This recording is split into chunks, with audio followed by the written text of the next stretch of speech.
যে একজন শান্তিকামী অহিংস গান্ধীবাদী সমাজসেবী, এটা ওনার অতি বড় শত্রুও ওনাকে বলবে না, অতি বড় বন্ধুও বলবে না। এই বোমা হিংসা এগুলোর সঙ্গে এক বন্ধনই যুক্ত নাম। তো ফলে কখনো উনি মারেন, কখনো ওনার বাড়িতে পড়ে। এবার সেটা কারা মারে সেটা বোঝা যায় না। ওখানে আদি বিজেপি বনাম তৎকাল বিজেপির গণ্ডগোল আছে। বিধানসভা নির্বাচনে দেখা গেছে অর্জুন সিং কার্যত ভরাডুবি ঘটেছে গোটা এলাকায়।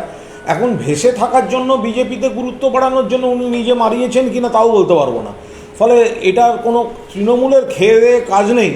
অর্জুন সিংয়ের বাড়িতে বোমা মারতে যাবেন, নিজেই মানুষের ভোটে যে হারছে তাকে অহেতুক কেন শিরোনামে আনতে যাবে তৃণমূল কংগ্রেস? ফলে ওটা সম্পূর্ণ ওনাদের ব্যাপার। উনি বরং ওই আদি বিজেপি যারা আছে, যাদের একসময় জয় শ্রীরাম শুনে উনি নানা রকম বিশেষণ দিয়ে তেড়ে গেছিলেন, আমার মনে হয় উনি ওদের সঙ্গে কথা বলে নেন। দাদা, আজকে তো বোমা বিতর্কের মাঝেই তাকে পর্যবেক্ষক ঘোষণা করলো আজকে একটু আগে বিজেপির ভবানীপুরের পর্যবেক্ষক অর্জুন সিং, বোমা বিতর্কের মাঝেই। আরে যারা প্রার্থী খুঁজে পাচ্ছে না তারা পর্যবেক্ষক নিয়োগ করছে। তো প্রার্থী তো ওদের ছিল। রাজভবনে যে ভদ্রলোক রয়েছেন তার তো বিজেপির নেতা হওয়ার খুব শখ, জগদীপ ধনখড়। তো বিজেপির তো উচিত ছিল এদিক ওদিক না খুঁজে তো ওনাকে নিয়ে গিয়ে প্রার্থী করা। রাজ্যপাল পদটা সাংবিধানিক গুরুত্ব উনি একেবারে ধুয়ে মুছে সাফ করে দিয়েছেন। তো ওনাকে রোজ সকালে দেখাতে হয় উনি বিজেপি নেতা, রোজ সকালে দেখাতে হয় উনি বিজেপি নেতা। ওনাকে রোজ টুইট করতে হয় মমতা বন্দ্যোপাধ্যায় বা তৃণমূলের বিরোধিতা করে। টুইটে বিরোধিতা না করে একবার যাচাই করে নিন না যে মানুষের কাছে উনি কোথায় দাঁড়িয়ে আছেন। তো বিজেপি খুব ভালো, একদম মানিক জোড় হবে। অবজারভার অর্জুন সিং, প্রার্থী জগদীপ ধনখড়, রেজাল্ট জামানত জব্দ। এত ভালো জিনিস আমরা দেখতে পাবো না। ভবানীপুরে বামফ্রন্টের প্রার্থী সৃজিত বিশ্বাস, এটা বিজেপির বিরোধী ভোট ভাগের সম্ভাবনা থাকছে কি? না, কোনো কোনো প্রশ্নই ওঠে না। রেকর্ড ভোটে মমতা বন্দ্যোপাধ্যায় জিতবেন, সর্বকালীন রেকর্ড হবে এবারে ভবানীপুরে। তো সেখানে সিপিআইএম কাকে প্রার্থী দিলেন, আর কেউ দিলেন কি দিলেন না তাদের ব্যাপার, সৌজন্য বা তাদের ব্যাপার।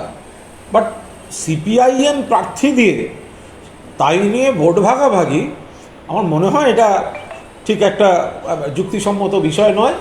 সিপিআইএম আরেকটি আসনে পরাজয়ের জন্য, জামানত জব্দের জন্য, আমার মনে হয় সিপিআইএম যদি কাউকে প্রার্থী দিয়ে থাকেন আগে মানে 99 পেরিয়ে 100টা ভোট পান, তার পরেরটা 101 থেকে পরের বছর ভাববেন। দুর্গাপূজা নিয়ে কমিশনে নালিশ বিজেপির। দেখুন, একটা পরিষ্কার কথা বলি, বিজেপি কিন্তু এবার সস্তা রাজনীতি করতে গিয়ে মা দুর্গাকে অপমান করছে। কাল কোনো রকম বিধিভঙ্গ হয়নি, তার পরিষ্কার কারণ হচ্ছে এক, এই যে সাহায্য বা অনুদান সরকারের, এটা কিন্তু নতুন স্কিম নয়, এটা হয়ে আসছে। দুই, মুখ্যমন্ত্রী নিজে ঘোষণা করেননি, সরকারের যে সিদ্ধান্ত চলে আসছে সেটা মুখ্য সচিব ঘোষণা করেছেন। তিন, মমতা বন্দ্যোপাধ্যায় এখনও নমিনেশন ফাইল করেননি।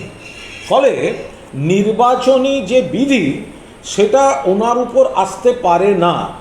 কোনোভাবে কোনো নির্বাচন বিধি বা আচরণবিধি ভায়োলেটেড হয়নি। বিজেপি জনবিচ্ছিন্ন, বিজেপি এখন নানাভাবে মানে নিশ্চিত পরাজয় জেনে প্রার্থী খুঁজে পাচ্ছে না, এদিক ওদিক করতে গিয়ে ওদের এই সমস্যা হচ্ছে। কিন্তু এর সঙ্গে নির্বাচনী আচরণবিধি ভাঙার কোনো সম্পর্ক নেই। বরং আমি বলবো, বিজেপি তো এতদিন নাকি উগ্র হিন্দুত্বের কথা বলে এসছে।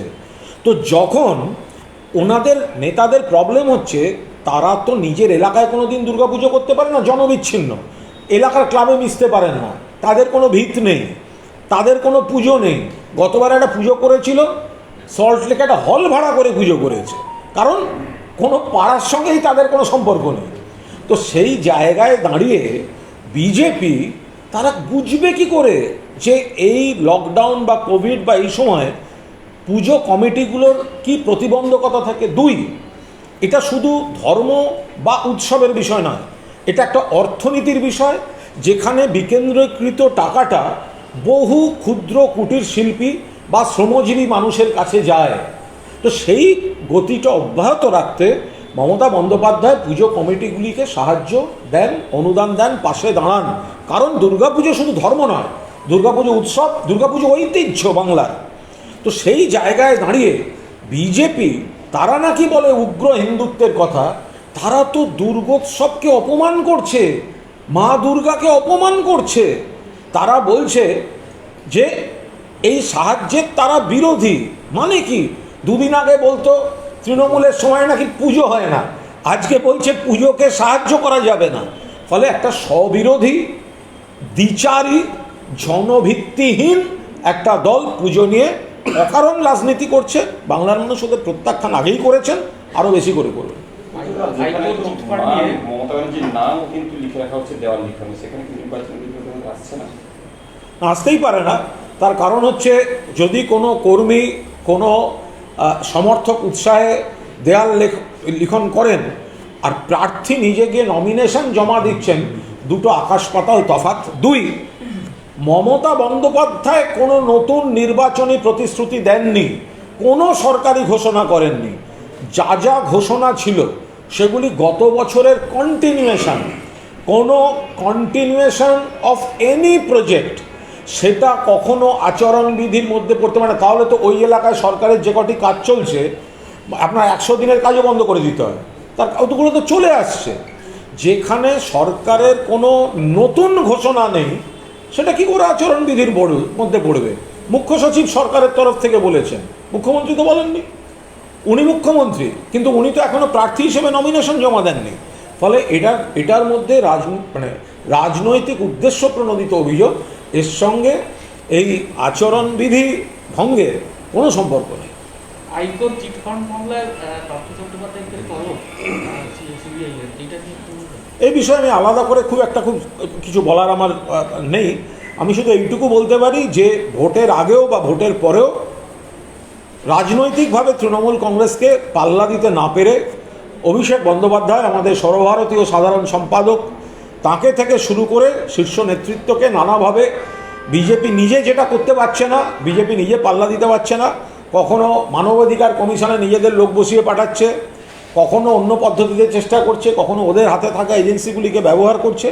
এ বিষয়ে যা বলার আমাদের সর্বভারতীয় সাধারণ সম্পাদক অভিষেক বন্দ্যোপাধ্যায় খুব স্পষ্টভাবে জানিয়ে দিয়েছেন। আমার ধারণা যে বিষয়টা একবার জানিয়ে দিয়েছেন অভিষেক বন্দ্যোপাধ্যায়, এই প্রশ্নগুলি তারই সাপ্লিমেন্টারি হচ্ছে যে রাজনৈতিকভাবে অভিষেক বন্দ্যোপাধ্যায়কে মোকাবিলা করতে না পেরে, অভিষেক বন্দ্যোপাধ্যায়কে ভয় পেয়ে, অভিষেক বন্দ্যোপাধ্যায় যেভাবে বাংলার দুর্গ অটুট রাখতে মমতা বন্দ্যোপাধ্যায়কে যোগ্য সঙ্গতের পাশাপাশি ত্রিপুরায় কার্যত ক্ষমতার কাছাকাছি পা ফেলছে তৃণমূল কংগ্রেস, ওখানে না গেলে আপনারা অনুভব করতে পারবেন না। যেভাবে অসমে পা রেখেছেন, যেভাবে দিল্লির রাজনীতিতে পা রাখছেন, যেভাবে অন্যান্য রাজ্যে পা রাখছেন, এই ভাইব্রেশনটা তো দিল্লি বুঝতে পারছে। ফলে অভিষেক বন্দ্যোপাধ্যায়কে কীভাবে হ্যারাস করা যায়, আটকানো যায়, সেই চেষ্টাটা ওনারা করছেন। অভিষেক বন্দ্যোপাধ্যায় মাথা উঁচু করে সেটা মোকাবিলা করছেন এবং তিনি পরিষ্কার বলে দিয়েছেন 10 পয়সারও যদি অনিয়ম থাকে জনসমক্ষে দেখিয়ে দেওয়া হোক, এবং এইভাবে ভয় দেখিয়ে তাঁকে বা তৃণমূল কংগ্রেসকে কোনোভাবে দমিয়ে রাখা যাবে না। বিজেপির বিরুদ্ধে লড়াই চলছে এবং বিজেপিকে হারানো হবে। একটা প্রশ্ন, শুভেন্দু অধিকারী দিল্লিতে অমিত শাহের সঙ্গে বৈঠক করবেন, নীতিন গডকরির সঙ্গে দেখা করে নন্দীগ্রাম এবং হলদিয়ার মধ্যে ব্রিজ তৈরির আবেদন জানিয়েছেন শুভেন্দু, এইটা নিয়ে কিছু কি বলবেন? দেখুন, উনি কী জন্য গেছেন এটা বলা খুব মুশকিল। তার কারণ ওনার হচ্ছে কাहीं পে নিগাহে কাहीं পে নিশানা। উনি বাইরে যেটা বলেন আর ভেতরে হয়তো যাচ্ছেন যাতে উনি অ্যারেস্ট না হন সেটা দেখতে যাচ্ছেন। কারণ চাপটা তো এদিকেও বাড়ছে যে আপনারা অভিষেক বন্দ্যোপাধ্যায়কে ডাকবেন আর এফআইআরে শুভেন্দু অধিকারীর নাম থাকবে, সিবিআইয়ের ইডির চার্জশিটে তৃণমূল নেতাদের নাম থাকবে, ওর থাকবে না। সারদায় সুদীপ্ত সেনের কোর্টকে দেয়া লিখিত বয়ানে সেখানে শুভেন্দু অধিকারী কীভাবে ব্ল্যাকমেল করেছে, কীভাবে তোলাবাজি করেছে সেগুলো লেখা রয়েছে। তো সেখানে তাকে গ্রেফতার করা হবে না।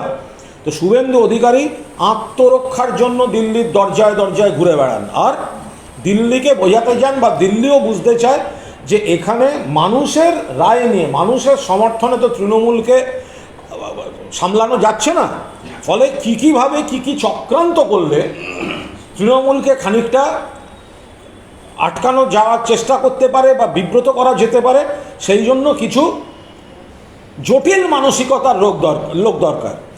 আর আমি তো এটাও শুনেছি, শুভেন্দুকে তো ডেকে পাঠানো হয়েছে, শুভেন্দুকে জিজ্ঞাসা করা হয়েছে যে একের পর এক বিধায়ক চলে যাচ্ছেন কেন, যদি আর কয়েকজন বিধায়ক যায় তাহলে তোমাকে রিজাইন করতে হবে, এইটা বলার জন্য ওকে ডেকে পাঠিয়েছেন। ওকে জিজ্ঞাসা করুন, লুকোচ্ছে। ওকে বলা হয়েছে তুমি থাকলে যদি তোমার উপর অসন্তুষ্ট হয়ে তুমি পরিষদীয় দল চালাতে পারছো না, যদি বিধায়করা এইভাবে চলে যায় তোমাকে পরিষদীয় দল ছাড়তে হবে, এই জন্য ওকে ডেকে নোটিশ দিয়েছে কেন্দ্রের নেতৃত্ব।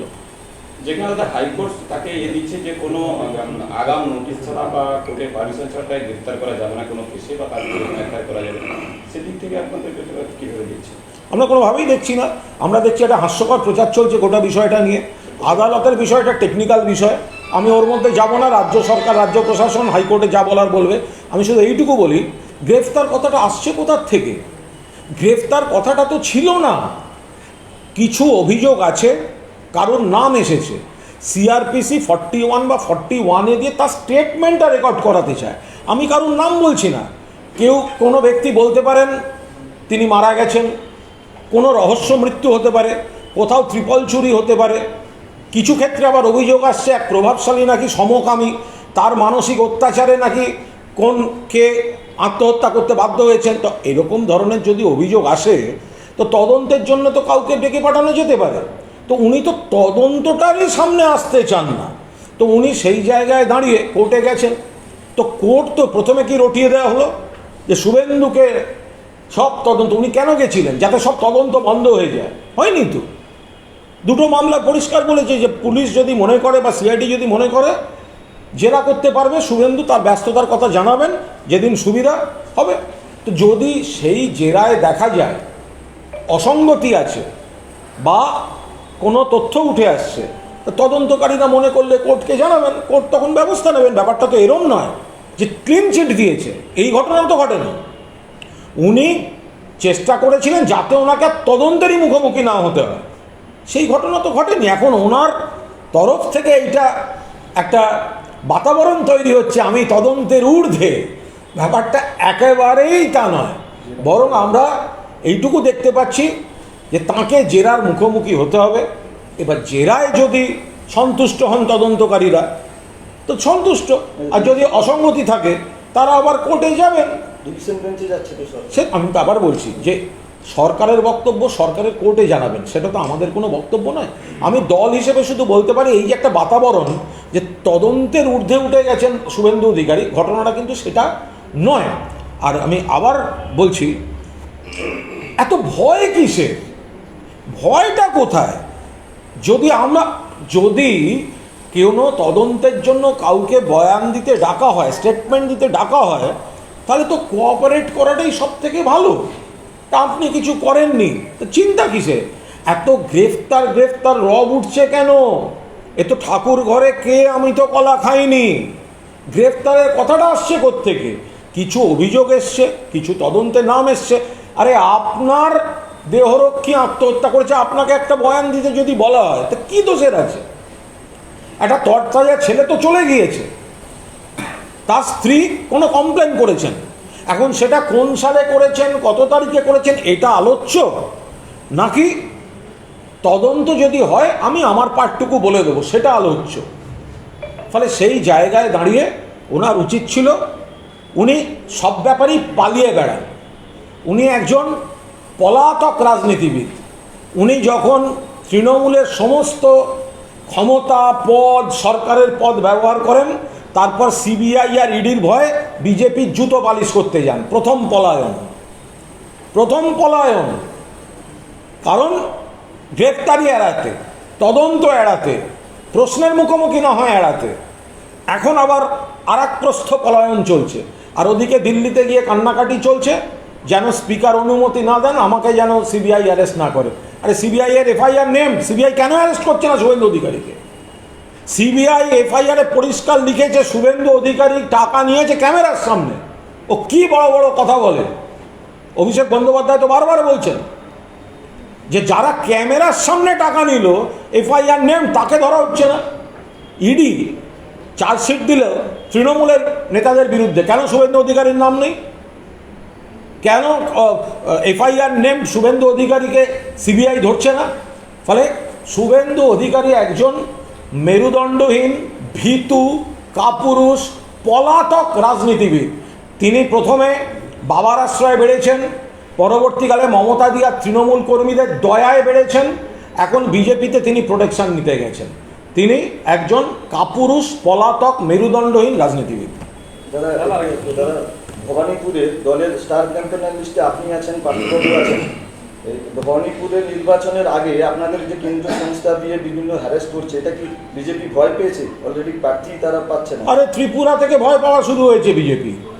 ত্রিপুরা থেকে ভয় পাওয়া, ওখানে হামলা মামলা এসবের উপর দাঁড়িয়ে আছে। আর এখানে ওইসব তৃণমূলকে দেখিয়ে কোনো লাভ নেই। ভবানীপুরে মমতা বন্দ্যোপাধ্যায় রেকর্ড ভোটে জিতবেন। আর ওখানে আমরা কারা লিস্টে আছি কে নেই এটা বড় কথা নয়, স্টার একজনই। আর একটা জিনিস মাথায় রাখতে হবে, দেখুন খুব সোজা কথা, এই যে বিজেপির দিলীপ ঘোষ বা পেগাসাস অধিকারী যে যাই হোক, তো মোদ্দা কথা হচ্ছে একটা জিনিস একটা ক্লিয়ার থাকুন, যে বিধানসভা নির্বাচনে কোন একটি কেন্দ্রে কি টেকনিক্যাল গণ্ডগোল করা হয়েছে, কোথায় কার কারচুপি করা হয়েছে, এগুলো ভুলে যান। 213টা সিটে বাংলার মানুষ তৃণমূলের বিধায়কদের জিতিয়েছে মমতা ব্যানার্জিকে মুখ্যমন্ত্রী চেয়ে। তৃণমূলকে যেই বিপুল গরিষ্ঠতা, কাকে মুখ্যমন্ত্রী চেয়ে? মমতা ব্যানার্জিকে মুখ্যমন্ত্রী চেয়ে। এটাই তো হচ্ছে মূল রায় জনগণের। তো সুতরাং 213টা সিটে যখন মমতা বন্দ্যোপাধ্যায়কে মুখ্যমন্ত্রী চেয়ে মানুষ বিধায়ক চেয়েছেন, তখন বাকি টেকনিক্যালিটিস, কবে উপনির্বাচন হবে, কিভাবে হবে, এর আপত্তি, ওর সহমত, এর সঙ্গে কিন্তু বাংলার মানুষের হৃদয়ের টানের কোনো সম্পর্ক নেই। বাংলার মানুষ তাদের হৃদয়ের রায়টা তো দিয়েছেন। তো এই সোজা বিষয়টা যদি দিলীপবাবু বা শুভেন্দুবাবুরা বুঝে নেন, তাহলে আমার মনে হয় বেটার হয়। দাদা এটা থেকে বোঝাচ্ছে যে একমাত্র তৃণমূলের শেষ নেত্রী, যেটা বিরোধীরা বারবার অভিযোগ করে, 213 জন যেখানে বিধায়ক আছে সেখানে অন্য কাউকে মুখ্যমন্ত্রী করা যেত না, কেন বা করোনার সময় এই ধরনের উপনির্বাচনে করা হলো, সেটা নিয়ে কি বলবেন?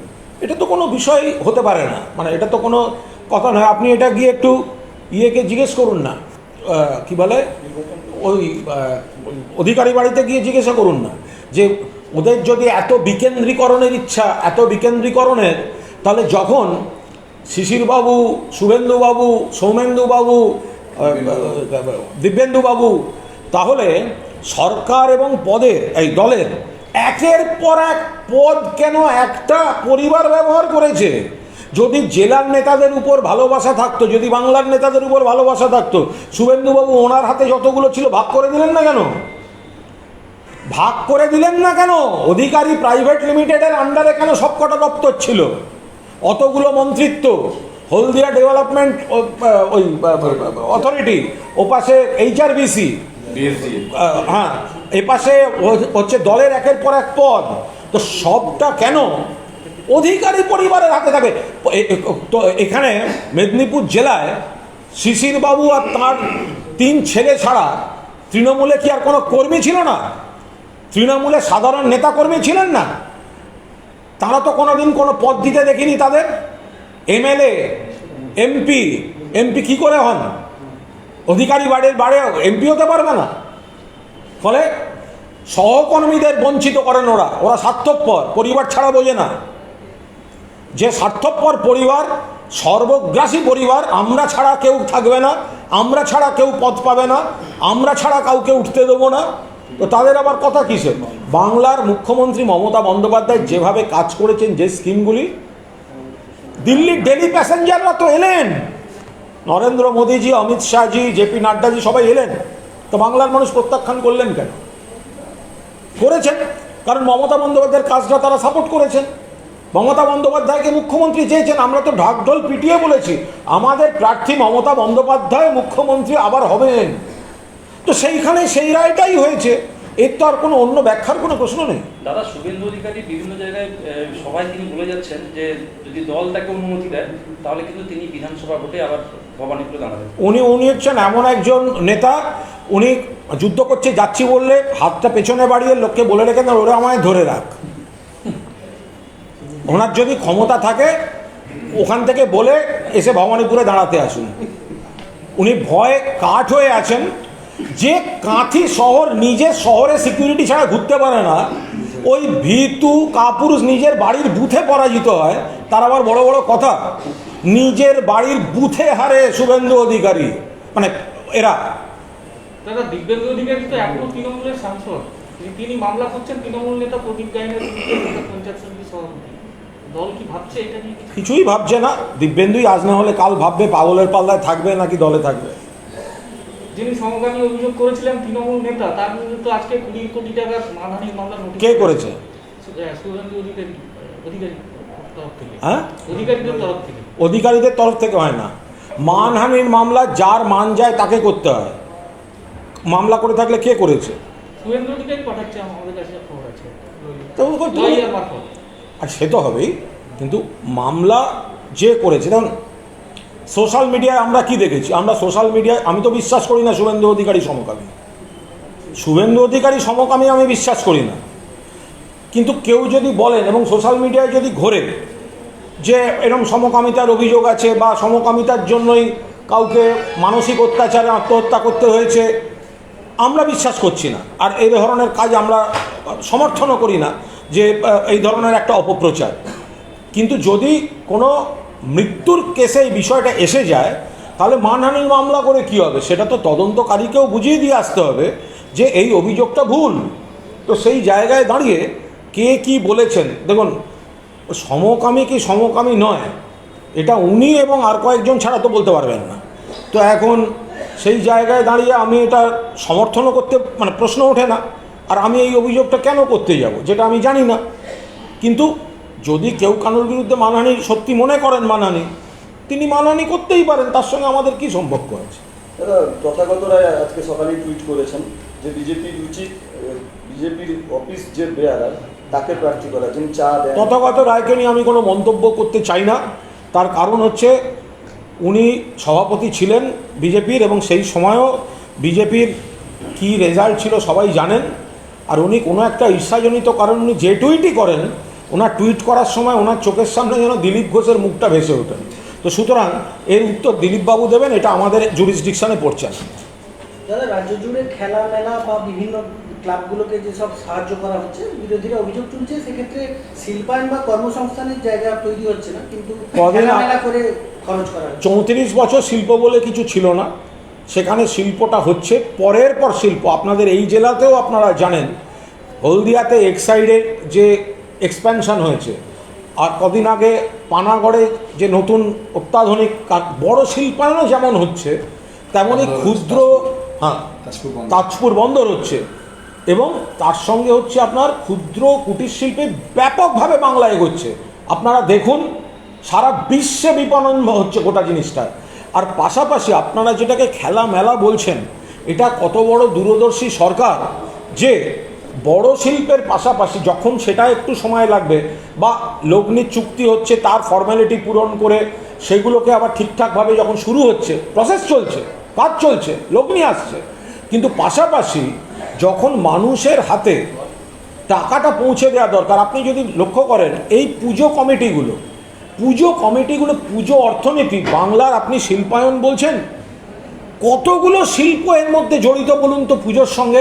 আপনার পাড়ার মৃৎশিল্পীরা পর্যন্ত জড়িত। আজকে যদি প্রতিমা তৈরি না হয়, কতগুলি মৃৎশিল্পী পরিবারের সন্ধ্যের আলো জ্বলবে না। আপনি ভেবে দেখুন, ডেকোরেটর শিল্পী, আলোক শিল্পী, ফুল চাষি, পুজোর উপকরণ, কৃষক, মণ্ডপসজ্জা, এই সমস্ত মিলিয়ে যে একটা ক্ষুদ্র কুটির শিল্প এবং শ্রমজীবী মানুষের কাজ, সেখানে যদি রাজ্য সরকার এই কোভিড পরিস্থিতিতে যেখানে মানুষের রোজগার কমছে, সারা দেশের বিপদ, সেখানে যদি সর্বস্তরে বুথভিত্তিক এই পুজো কমিটিগুলোর কাছে টাকা যায়, তাহলে যে অর্থনীতিটা গতিটা অব্যাহত থাকবে, বহু পরিবারে টাকা পৌঁছবে। এটা তো সরকারের দূরদর্শিতা। এটাকে শুধু আপনি খেলা মেলা এই হিসেবে দেখছেন কেন? একদিকে সংস্কৃতি, একদিকে ঐতিহ্য, আর অন্যদিকে একটা বিকল্প পদ্ধতিতে অর্থনীতিকে সচল রাখা।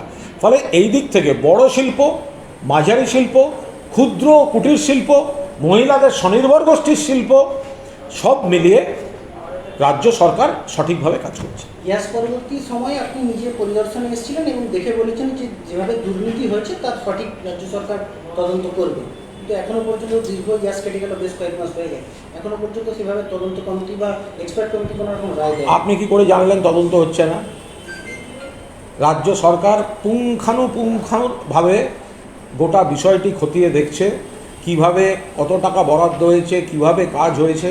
রাজ্য সরকার যা বলা হয়েছিল রাজ্য সরকার ঠিক সেইভাবে কাজ করছে। আপনারা যদি তদন্ত মনে বলতে চান যে শুধুমাত্র এই এখন যেটা চলছে বিজেপির লোকদের নিয়ে বিজেপির বাড়ি বাড়ি ঘুরে ঘুরে ছবি তুলে দেখানো তদন্ত তো ওভাবে না হয়ে যেটা ডকুমেন্টেশন আছে, ফাইলে দেখা রয়েছে, তো সেগুলো সেভাবেও তো তদন্ত হয়। ফলে রাজ্য সরকার যা করণীয় করছে। দাদা, অভিষেক বন্দ্যোপাধ্যায় বলেছেন 20 জন বিজেপি বিধায়ক, 25, আর এদিকে কেন্দ্র ডেকে শুভেন্দু অধিকারীকে বলেছে আর একজন যদি চলে যায় বিরোধী নেতার পদ চলে যাবে। আমি বলছি দিল্লির বিজেপি নেতৃত্ব, বিজেপি সূত্রে আমাদের কাছে খবর বলা হয়েছে শুভেন্দু অধিকারীকে দিল্লিতে ডেকে যেভাবে বিধায়করা তুমি ধরে রাখতে পারছো না পরিষদীয় দলনেতা, তাতে দলের ভাবমূর্তি নষ্ট হচ্ছে, তুমি লোকের সঙ্গে মিশছো না, তুমি ঠিক করে রাখছো না দলটাকে। ফলে তো আর যদি বিধায়করা এভাবে বেরিয়ে যেতে থাকেন, তোমাকে পরিষদীয় দলনেতার পদ থেকে সরিয়ে দেওয়া হবে। ওকে ডেকে জাস্ট এটা বলে দেওয়া হয়েছে, বিজেপির লোকেরা বলছে। আর অভিষেক বন্দ্যোপাধ্যায় বলেছেন আরও 25 জন অ্যাটলিস্ট রয়েছেন। আমরা তো একটা মজা পাচ্ছি, যখন এই শুভেন্দু বা দিলীপবাবুরা প্রেস কনফারেন্স করেন বা কর্মী সভায় থাকেন, তখন যখন তার পাশের মুখগুলো দেখি না, তখন ভাবি আরে আগের দিনই তো দেখেছি অভিষেকের অফিসে, আরে ওনার তো আগামীকাল আসার কথা। তাদের বলে রাখা হয়েছে এখন থাকুন, ঠিক সময় বলা হবে, যা যা হচ্ছে খবর দিন। শুভেন্দুরা সামনের দিকে তাকিয়ে বড় বড় কথা বলছে, পেছনের দিকে তাকিয়ে দেখতে পাচ্ছে না, ছায়াও ওর সঙ্গে নেই।